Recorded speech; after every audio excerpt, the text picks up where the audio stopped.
अस्सलाम वालेकुम। आज जो हम टॉपिक डिस्कस करेंगे वो है concept of elementary education in Pakistan. Elementary education is also known as primary education. ठीक है, according to Kothari primary education can be subdivided into two stages.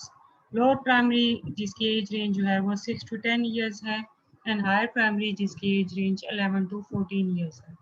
According to 5 year plan जो कि हर 5 ईयर्स के बाद हमारे मुल्क में दिया जाता है, 5 ईयर का जो कोर्स है वो कंप्राइज करता है एज रेंज 6 to 11 और 3 ईयर्स जो है वो कंप्राइज करता है 11 to 14 ईयर्स। पाकिस्तान में एलिमेंट्री एजुकेशन की बात की जाए तो इसकी दो स्टेजेस हैं। 1 to 5 is known as primary education and 6 to 8 is known as middle education. ठीक है, जबकि अगर हम डेवलप्ड कंट्रीज़ की बात करें जैसे कि ऑस्ट्रेलिया है, न्यूजीलैंड है, जापान है, तो उसमें प्राइमरी स्कूल कवर करता है classes up to 9 to 10 grades and जो है अगर आप हायर क्लासेस की बात करें तो वो तकरीबन अचीव हो जाता है 9 to 10 ग्रेड्स। उनकी जो स्कूलिंग है वो 16 to 17 ईयर्स ऑफ एज तक कवर हो जाती है।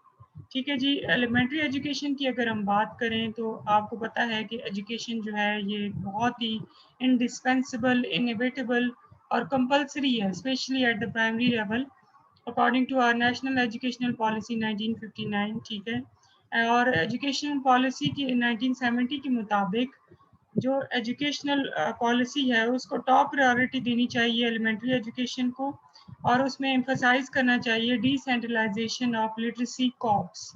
ठीक है, अगर हम एजुकेशनल पॉलिसी 1972 से 1980 की बात करें तो उसने ये कहा कि जो एलिमेंट्री एजुकेशन है वो क्लास 8 तक यूनिवर्सल हो जाएगी फॉर बॉयज़ अप टू 1982, और 1987 तक गर्ल्स के लिए जो एलिमेंट्री एजुकेशन है वो यूनिवर्सल हो जाएगी।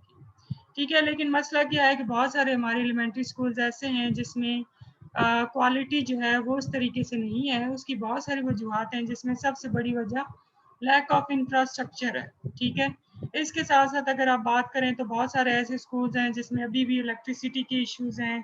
ठीक है, साफ पानी की कमी है। ठीक है, और बहुत सारे और मसाइल हैं, टीचर्स जो हैं वो अवेलेबल नहीं होते हैं। ठीक है, फिर उसके बाद जो है स्टूडेंट्स के पास जो एक्सेस है वो डिफरेंट किस्म की मटेरियल तक नहीं होती। Lack of train teachers and teachers absenteeism is another major factor. ठीक है, कि टीचर्स को उस तरीके से ट्रेनिंग नहीं दी जाती है कि वो मॉडर्न अप्रोचेस को इस्तेमाल करके बच्चे को अच्छे तरीके से एजुकेट कर सकें, और बच्चे की जो उसकी लेवल है, उसका इंटेलेक्चुअल लेवल है, उसका फिजिकल, सोशल, साइकोलॉजिकल सर्कमस्टांसेस हैं उसके मुताबिक उसको तालीम दे, और उसमें जो different kind of new innovations in technology हैं उनको इस्तेमाल करके बच्चे को जो है वो तालीम दी जाए। इसकी बहुत ज़्यादा ज़रूरत है।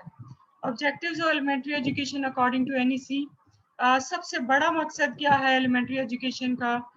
To eradicate the literacy. ठीक है, पढ़ा लिखा होगा हमारा मुल्क तभी हम खुशहाल हो सकेंगे और एक खुशहाली की रास्ते में सफ़र कर सकेंगे, and the country can progress only if everyone is educated there.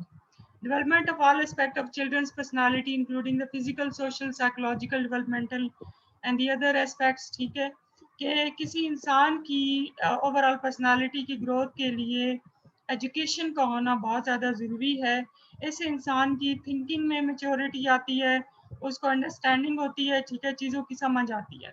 Attainment of numeracy, mathematical concepts को हासिल करना, ठीक है, बहुत ज़्यादा ज़रूरी है, और मैथमेटिकल कॉन्सेप्ट्स तब भी सीखे जा सकते हैं अगर हम अच्छे तरीके से जो है वो अपनी एलिमेंट्री एजुकेशन को कैरी आउट कर सकें। Development of mathematical and language skills in children, becoming a useful citizen, awakening sense of citizenship and civic responsibility, एक अच्छा शहरी होने का सबूत देना, उसके लिए डिसिप्लिन होना बहुत ज़्यादा ज़रूरी है, और वो एलिमेंट्री एजुकेशन से यानी कि स्कूल में एडमिशन लेने से ही बच्चे में आता है। Learning mannerism, aesthetic sense, healthy habits and national consciousness, बच्चे में बेदारी पैदा करना मुल्क के हिसाब से। ठीक है, एस्थेटिक सेंस के हिसाब से उसको मैनर सिखाना, पोलाइट कैसे होना है। ठीक है, उसके अंदर हेल्दी हैबिट्स डेवलप करना, उसके लिए भी एजुकेशन बहुत ज़्यादा ज़रूरी है। Equip children according to his abilities, aptitude and interest, किसी बच्चे को उसकी एबिलिटीज़ के मुताबिक, उसके एप्टीट्यूड के मुताबिक और उसकी इंटरेस्ट के मुताबिक तालीम देना भी बहुत ज़्यादा ज़रूरी है। Habits of industry, integrity and curiosity, ये कोशिश की जाती है एलिमेंट्री एजुकेशन में कि बच्चे के अंदर मेहनत करने का जो है वो जज्बा पैदा हो, उसके अंदर सेंस ऑफ इंटेग्रिटी पैदा हो और उसके अंदर क्यूरियोसिटी हो कि वो डिफरेंट चीज़ों के बारे में नॉलेज हासिल कर सके। ठीक है, उसके साथ साथ बच्चे के अंदर स्पोर्ट्स का इंटरेस्ट डेवलप करना ताकि वो एक हेल्दी फिजिकल बीइंग बच्चे के अंदर डेवलप हो सके और वो अच्छे तरीके से अपनी ज़िंदगी में प्रोग्रेस कर सके।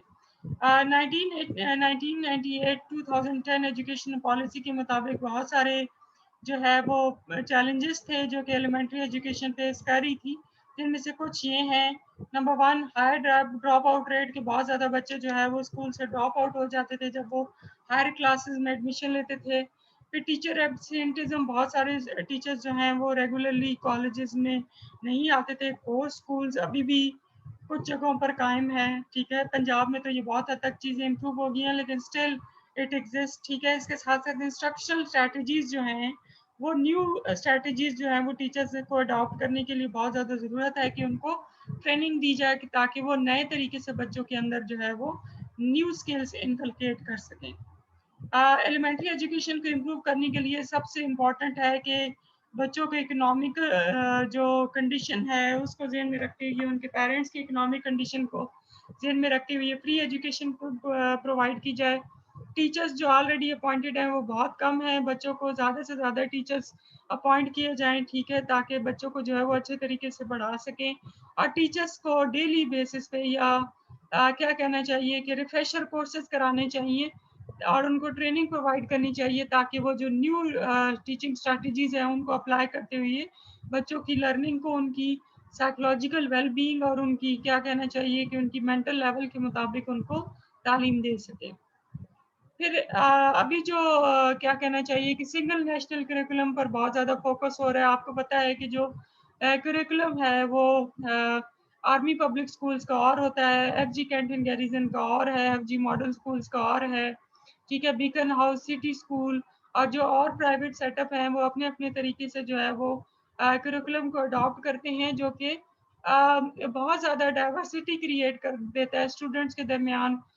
कुछ लोगों का जिससे उनकी इंटेलेक्चुअल लेवल में और ओवरऑल वेल बीइंग में बहुत ज़्यादा फ़र्क पड़ता है। तो एक नेशनल करिकुलम कमेटी कायम की गई जिसको ये टास्क दिया गया कि वो प्रोविंसेस के दरमियान कोऑर्डिनेट करे और एक single national curriculum school education के लिए जो डेवलप करे। इसके लिए अभी भी बहुत ज़्यादा काम हो रहा है, ठीक है। कायद अकेडमी भी इसके ऊपर काम कर रही है, ठीक है, ताकि वो जो है सिंगल नेशनल करिकुलम जो है वो डेवलप कर सकें। इट्स अ प्रोजेक्ट दैट जो है वो अज्यूम किया जा रहा है कि 2020 तक ग्रेड 1 टू 8 तक के लिए कंप्लीट हो जाए, ठीक है, जो कि अभी तक मुमकिन नहीं हुआ, ठीक है, लेकिन इसके ऊपर काम जारी है और दिसंबर 2021 तक ग्रेड 9 टू 10 तक के लिए जो है वो कंप्लीट करने का टास्क दिया गया है और दिसंबर 2022 के लिए फॉर ग्रेड 11 एंड 12 जो है वो इसको कंप्लीट करने तक की कोशिश की जा रही है, ठीक है। तो ये सारे जो हैं वो आजकल कोशिश की जाती है। फिर जो है वो एलिमेंट्री एजुकेशन की एक मीटिंग बहुत पहले जो है वो कराची में कंडक्ट की गई 1960s में और उसके मुताबिक जो ऑब्जेक्टिव्स थे एलिमेंट्री एजुकेशन के वो कौन-कौन से। Number 1, mastery over the tools of learning, ठीक है, कि वो लर्निंग की जो स्ट्रैटेजीज़ हैं उनको इम्प्रूव किया जाए, बच्चों के अंदर हार्मोनियस डेवलपमेंट हो, ठीक है, ताकि वो फिज़िकली, सोशली, साइकोलॉजिकली साउंड हो सकें, उनके अंदर गुड सिटीज़नशिप और नेशनल इंटीग्रेशन डेवलप की जाए, उनको इंटरनेशनल अंडरस्टैंडिंग डेवलप की जाए, उनका एटीट्यूड जो है वो साइंटिफिक किया जाए, ठीक है, डिग्निटी ऑफ लेबर का ख्याल रखा जाए और उनको ज़िंदगी के लिए तैयार किया जाए, ठीक है। ये जो है वो बेसिक ऑब्जेक्टिव्स थे एलिमेंट्री एजुकेशन के अकॉर्डिंग टू रीजनल मीटिंग जो कि कराची में हेल्ड हुई, ठीक है। तो ये सारे डिफरेंट मकासद हैं जो कि एलिमेंट्री एजुकेशन के जो है वो according to national education policy stop की जाती है।